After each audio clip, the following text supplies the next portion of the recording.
Hello, c'est Maki, j'espère que tu vas bien, car aujourd'hui on va parler de la nourriture artificielle. En 2050, nous aurons 9 milliards de bouches à nourrir, ce qui est très difficile, voire impossible, si on ne change pas nos modes de consommation. Tout ce qui est nécessaire pour nourrir le poulet sont énormément de calories et on va en tirer très peu à l'arrivée dans ce qu'on va manger. C'est ça. Je pense que la plupart des gens ne se rendent pas compte que la production actuelle de viande est à son maximum et ne va pas fournir suffisamment de viande pour la demande croissante dans les 40 prochaines années. La production de viande en laboratoire nécessiterait beaucoup d'eau et d'électricité pour faire fonctionner des incubateurs géants. J'ai même une question pour toi, est-ce que t'as déjà mangé de la nourriture artificielle? Bon, en réalité c'est un piège, je pense pas que t'aies déjà mangé de la nourriture artificielle. Simplement car aujourd'hui ça coûte encore trop cher et on peut pas s'en procurer en magasin. Mais alors, pourquoi je vous parle de nourriture artificielle si ça n'existe pas encore et c'est même pas près d'arriver? Eh bien, peu de gens en ont parlé, mais depuis le début de cette année, on peut se procurer de la nourriture artificielle en magasin. En fait, c'est pas encore arrivé en Europe, mais en Amérique, ils peuvent véritablement se procurer du lait artificiel. C'est l'entreprise Nestlé qui est derrière tout ça, elle a réussi à créer du lait artificiel en laboratoire et même aller plus loin, le mettre en vente en magasin. En réalité, c'est simplement un test qu'ils effectuent en Amérique, le test se passe très bien. Les gens trouvent que le lait ressemble exactement comme le vrai lait et c'est sur une bonne voie pour que ce produit arrive en Europe et même dans les autres pays du monde. Cette news elle est incroyable et il y a peu de gens qui en parlent, alors il fallait absolument que moi je vous en parle dans cette vidéo. Eh bien je t'invite à rester jusqu'au bout de la vidéo si tu veux mieux connaître cette nourriture artificielle, d'où ça vient, comment ça a été créé, ou bien simplement si t'es curieux et tu veux en savoir plus. Alors je te laisse t'installer confortablement pour bien regarder cette vidéo, ou bien juste l'écouter comme un podcast, ça suffit.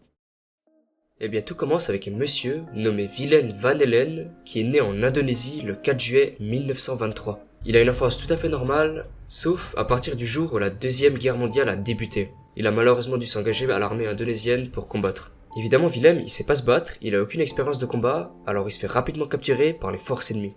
Il a pas beaucoup de chance car il se fait mettre dans une sorte de prison, un camp où il a travaillé tous les jours, il est peu nourri et c'est un esclave en fait. En travaillant dans ces camps, il a remarqué à quel point les humains ils étaient cruels et n'avaient aucune pitié. Et lui, ça le fait penser aux animaux, à quel point on peut être cruel avec eux de la même façon, en les enfermant dans des cages, sans les faire voir la lumière du jour, ils sont complètement serrés, ça pue, on les nettoie pas, ils chopent des bactéries et tombent malades. Et pour Willem, le comportement que ces militaires ont pour les humains dans ce camp et pour les animaux, c'est exactement la même chose. Et évidemment, vous connaissez l'histoire, la deuxième guerre mondiale s'est terminée, beaucoup de gens ont été libérés des camps, dont Willem. Alors lui, il est sûr, en sortant de là, ce qu'il veut faire, c'est aider les animaux pour éviter toute cette cruauté envers eux. En sortant de ces camps, ce qu'il fait, c'est qu'il s'inscrit à une conférence sur la préservation de la viande, ce qui lui donne l'idée de la viande artificielle. Il se dépêche alors de s'inscrire dans une école de médecine comme son père, pour mieux comprendre la biologie, la vie, et comment il pourrait arriver à créer de la viande artificielle. Évidemment, ce qu'il fait, c'est qu'il essaie de collaborer avec des scientifiques, des docteurs ou des biologistes pour savoir qui serait prêt à travailler avec lui dans ce projet. Sauf que Willem, lui, il a vraiment aucune idée de comment il peut faire ça. Dites-vous que c'est dans les années 80, personne parle de viande artificielle et on est très loin de pouvoir en créer encore. Willem, lui, il est pas bête, il va vers un prof et il lui demande comment il pourrait arriver à créer de la viande artificielle. Et il a de la chance, il tombe sur un prof qui est super gentil et au lieu de lui dire c'est impossible mec, t'y arriveras jamais, il lui dit la principale chose qui pourrait t'aider à réussir dans ton projet, c'est de l'argent. Alors Willem, lui, il est persuadé maintenant qu'il peut réussir, il lui faut juste un peu d'argent. Alors ce qu'il fait, c'est qu'il ouvre des restaurants, des galeries d'art et arrive même à se faire un peu de sous. Évidemment, Willem, il a aucune expérience en business, il se fait pas trop de sous, mais arrive quand même à attiser la curiosité d'un investisseur. Alors Willem, il explique son projet à cet investisseur et il a beaucoup de chance car cet investisseur le croit et décide d'investir dans son entreprise de viande artificielle. Il lui donne donc 750 000 $, ce qui fait maintenant 1,7 million de dollars. Et en 1990, Willem ouvre son premier laboratoire pour créer de la viande artificielle. Mais alors ça fait déjà 30 ans, et comment ça se fait qu'on a toujours pas de la viande artificielle dans notre assiette aujourd'hui? Eh bien je suis désolé de vous décevoir, mais Willem, même avec son histoire incroyable, il a pas réussi à créer de la viande artificielle. En fait il a échoué simplement, il a jamais trouvé le processus de comment réussir à faire ça.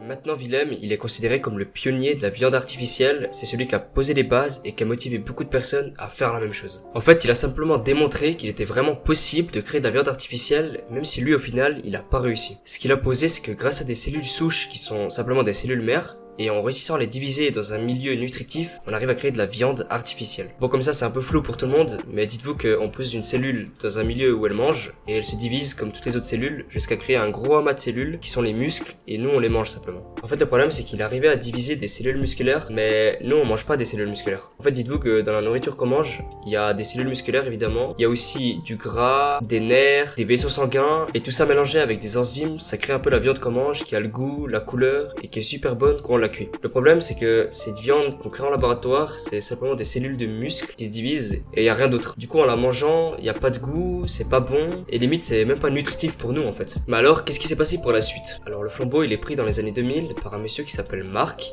Il est maintenant professeur à l'université et était aussi étudiant en médecine. Sauf que lui, il a réussi cette fois-ci à faire de la viande artificielle. Elle a même été goûtée dans une vidéo le 5 août 2013. Sa dégustation a été retransmise en direct à la télévision.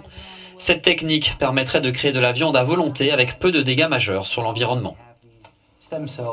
Alors, c'est une nutritionniste qui l'a goûté. Elle a dit qu'elle a franchement aimé la nourriture. C'était un peu sec, mais il y a eu beaucoup de modifications sur la viande et elle l'a remarqué. Car, comme je vous l'ai dit précédemment, il y avait seulement des cellules de muscles, du coup pas de graisse, pas de vaisseau sanguin, pas de nerfs. Et elle, cette nutritionniste, elle l'a bien remarqué. En plus, la couleur qu'ils ont mis, c'est pas de la couleur réelle, mais du jus de betterave. Je pense que la vraie couleur, elle doit être grise, enfin un truc vraiment qui donne pas envie. Et dites-vous que ça s'est passé en 2013. C'est la première fois qu'on goûtait de la viande artificielle. Ce petit steak, il pèse seulement 142 grammes. Il a pris 3 mois à se générer et il a coûté 250 000 $. Donc en 2013, si tu voulais te procurer de la viande artificielle, ça te coûterait littéralement 1782 $ par gramme. Évidemment, toute cette histoire, elle a motivé l'entreprise Nestlé qui a créé ce fameux lait artificiel. Et en fait, c'est un peu le même processus que la viande. Sauf que c'est pas exactement comme la viande. Cette fois-ci, on prend une bactérie qu'on modifie génétiquement. En gros, on lui enlève des gènes dans l'ADN pour remplacer par d'autres. Et en se divisant, elle va créer une protéine qu'on va utiliser pour ce lait. En fait, peut-être comme ça, c'est assez compliqué, mais dites-vous que les vaches font la même chose dans leur estomac. En fait, ce qu'elle fait la vache, c'est qu'elle mange de l'herbe, du foin,